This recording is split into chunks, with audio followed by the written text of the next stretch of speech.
जय जगन्नाथ सांग मैंने आपको स्वागत करुच्ची मोर आउ एक नुआ ब्लग्रे। तो मो सामने आप जो रथटी देखते सी हूँ आम केन्द्रापड़ार अधिष्ठाता श्री श्री बलदेवजींकर ब्रह्म तालध्वज रथ जहाँकि हूँ ओडिशा सब बड़ रथ।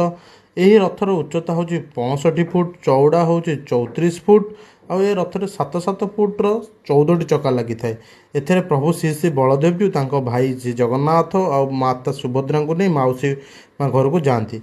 ए रथर विशेषत्व हूँ रथयात्रा दिन एथिरे अल्प किसी बाट टणा जाए। रथयात्रा परदिन संपूर्ण रथ को टणा जाए। ओडिशार सब जगह दारुमूर्ति पूजा पाउଥିବା समय यही जगह 3टी एक मूर्ति मणिमूर्ति आ जगह केन्द्रापड़ा बलदेवजी ठारे केबे भी नवकଳेबर हुए ना। प्रथम ही से मणिमूर्ति पूजा पाउछंती।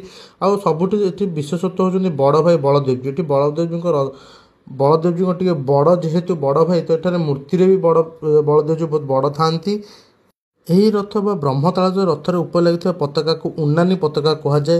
जेपरी पुरी को श्रीक्षेत्र कहुए तो केन्द्रापड़ा बलदेवजी पीठ को तुलसी क्षेत्र बोली कहुए। जय जगन्नाथ, जय सिद्ध बलदेवजी।